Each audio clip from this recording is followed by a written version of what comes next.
a few videos here on different ways that I'm curing some meat. Today we're going to be making some jerky. Got about 5 pounds or so of venison meat here that's been cut thinly sliced, about 1/4 inch slices or less, and using this refrigerator tray here, pretty handy. Just wash it out. So I've never written down my recipe for jerky because I change it up a little bit almost every time.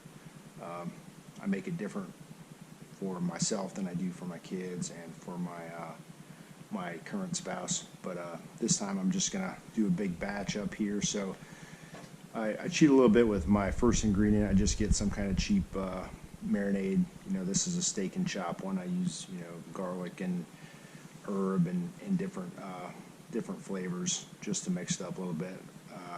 I tried the Italian one and that didn't turn out as well, so I wouldn't recommend that. But just going to dump that in there first. And since I'm not smoking these, I'm just going to use a dehydrator. I'm going to add a little bit of liquid smoke. Not a whole lot. It goes a long way. But pretty liberal with the soy sauce. Probably going to put about half this bottle in there. And again, I've never measured anything. The Worcestershire this stuff here, however you guys say it, and just put in probably about a few tablespoons, maybe a 1/4 cup of that.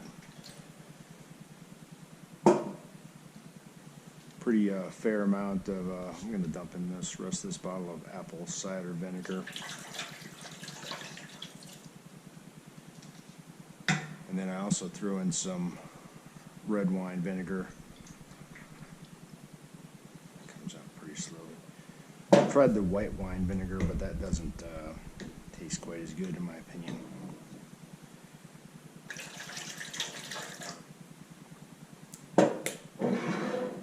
And then, since this is for the whole family, I'm just going to use a little bit of hot sauce, but you put in a fair amount of that, or some of the sriracha sauce is pretty good also. And then just whatever assortment of different spices you want. Definitely want to throw in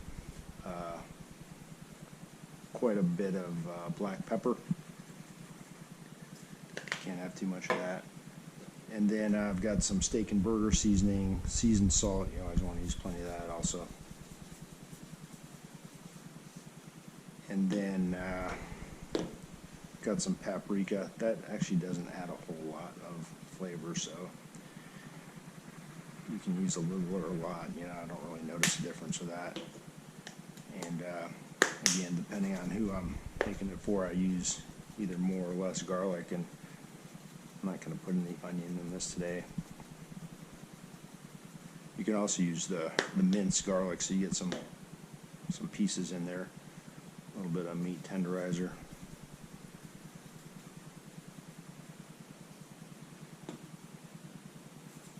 Seasoned pepper, and steak and burger seasoning.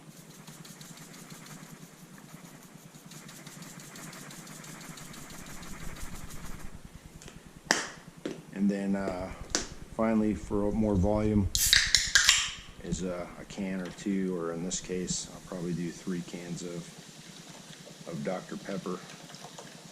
Gives it a little bit of that unique flavor, plus the carbonated cola or soda helps to, I think, further tenderize and break down some of the meat.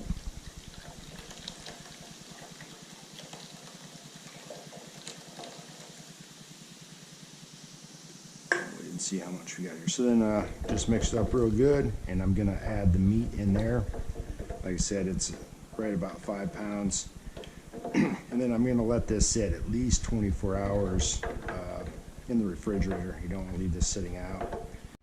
All right, got all the ingredients mixed up, and got the 5 pounds of sliced up venison jerky in there where it's going to soak.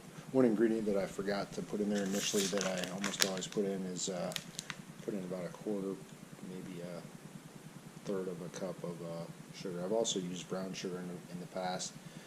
I've also tried other things like honey and bourbon and maple syrup, and I do a lot of experimenting, but the syrup and the honey it has a good flavor, but it makes the jerky kind of sticky to the touch when it's finished, so I don't use that anymore.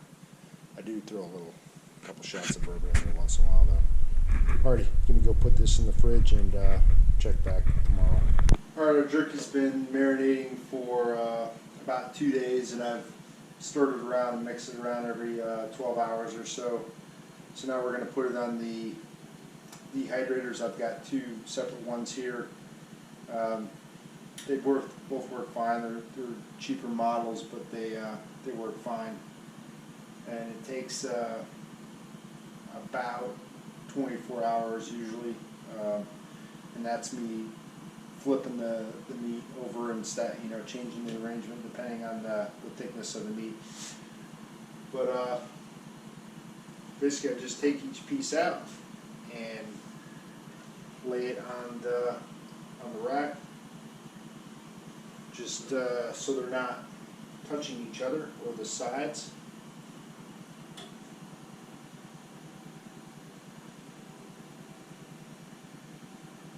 These are some pretty good cuts of meat. I cut a lot of the jerky from the back strap, and then also from the top round on the hindquarters.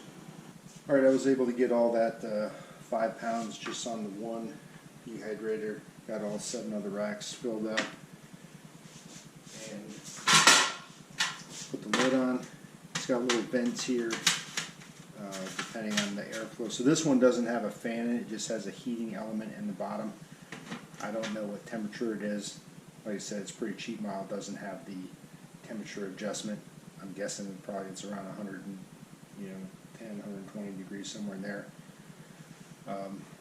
Obviously the meat that's closer to the element and in the center is going to dry out faster than the stuff that's on top or near the edges. So what I do is every few hours, 4 to probably 6 hours or so, is I rotate these. So the one that's on the bottom, I'll move that one to the top and then move all the others down one layer. I'll also turn them a little bit, giving each one a quarter turn or so, just so the airflow is hitting on all of them.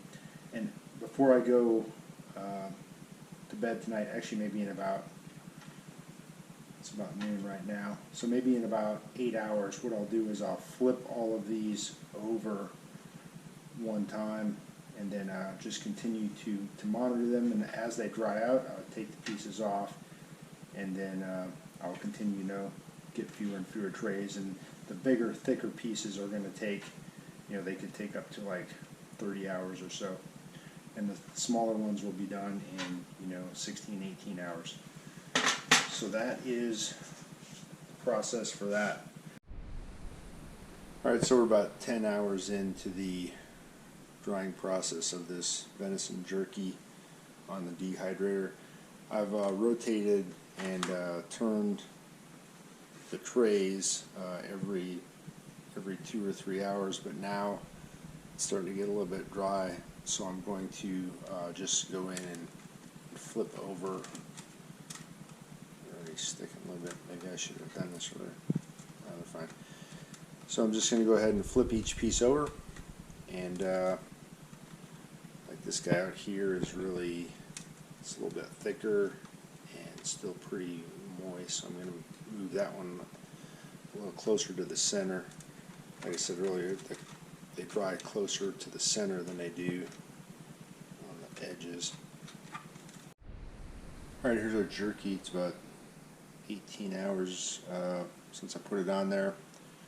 Rotated it and flipped them a few times, and just now we're starting to get a couple pieces that are dry enough to take off. And I just kind of, what I do, I don't know if there's a better technique, but I just kind of squeeze it, and if I can't really, if it's not squishy anymore, then I'm like, then that's done. And so then I just take it off and throw it in my little Ziploc bag. But this one here, so on the same rack, they've got a few done pieces, and this one here is still like completely, moist and not really dried out at all. So I don't understand how some of them get more dried out so quickly than others, but like I said before, generally the thinner they are, the quicker they'll get done.